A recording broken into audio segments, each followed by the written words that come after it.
Chapter 33. We arrived at the second-hand store a few minutes early and followed the directions Natalie had given us to the loading bay with the large door, before I called and let her know we were there.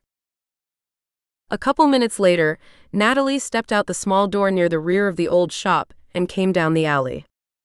The space was so narrow, she had to turn sideways to get past the truck. "I've removed the lock, but the door has to be opened from out here," she said, bending to open the door. "Here, let me." Gavin stepped forward and took the handle from her. He easily turned it and lifted the heavy door. Natalie and I took the smaller items I'd purchased and packed them into boxes, letting the men wrestle the heavy table and chairs into the trailer, checking once to make sure the men were padding them well so they wouldn't be damaged on the long drive. As we finished the last pieces of a large set of china, I decided to bring it up. "Ms. Watson, are you by chance from around here?" "Yes, I grew up here. Why do you ask?" "Because I spoke with Andre Echelon earlier today. I asked his permission to make you an offer, but if you weren't from around here, that wouldn't mean anything to you. You probably wouldn't even know his name." I heard her heart race and knew she recognized the name. "What do you mean? Make me an offer." She looked confused. "I'm not sure why you would talk to him about me," she said. I smiled and hoped it was a friendly smile. "Because of what you are, or more accurately, what you aren't." She scowled and looked more confused.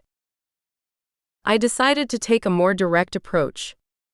"Natalie, I'm sure you realize by now that we're all kitsune." She hesitated. "Yeah. I went to the Anikitos this morning to ask his permission to offer you the opportunity to shift." "It's not possible. I've tried." "I understand," I said, my voice patient, "and while I can't guarantee that you will be able to shift, there's a good chance that because of a new discovery you may be able." It was obvious that she wanted to believe me, but was afraid to be let down again. I don't know. "I know it's hard to believe, but it's been done before, and you can talk to a former non-shifter if you'd like." "There's another one in town?" she asked, awed. "I brought one with me." I turned to where the men were loading the boxes she and I had packed. "Devon, will you come over here a minute?" He left Gavin to finish loading the trailer and joined us. "Yes, ma'am, what can I do for you?" I thought Natalie might like to speak with someone who used to be a non-shifter. I wrapped my arm around his waist and pulled him close. "What would you like to know?"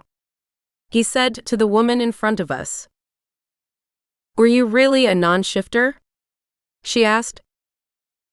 "Yes, ma'am, up until a few months ago." "And she shifted you?" "Yes, ma'am," he answered quickly with a ready grin. "Did you know it would work?" He was a little slower to answer this one. No, even though Nicki was sure she could feel my wolf, what she was trying to do had never been done before. We had no clue if it would work, but I felt I had to give it a try.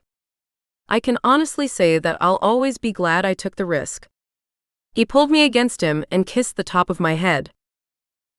She looked back and forth between the two of us, as if she had something she wanted to ask him, but was reluctant to ask in front of me.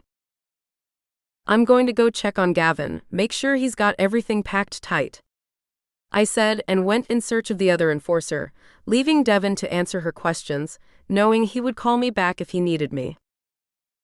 "What's up?" Gavin asked as I approached the trailer. "Nothing, I just thought she would be more comfortable asking him questions without my hovering over them." He lifted one brow. "Afraid you intimidate her?" "Not really, but I've just offered her something she thought was impossible. I thought it might help her to talk to someone who's been in her shoes, and I didn't want her to feel like he was keeping anything from her because I was standing there." "Makes sense." He climbed into the trailer, shoving padded blankets in between pieces of furniture, tugging and pulling, making sure nothing would shift, before he stepped down and closed the door. "We're all set." He put a padlock through the hole in the lever, making sure that no one got in to steal it without the key or some good-sized tools. All clear, Devon's voice echoed through my mind, letting me know he had answered all of Ms. Watson's questions and I could return. I headed back inside to make sure she had my number and knew where to reach us at the hotel before we left her alone to make her decision.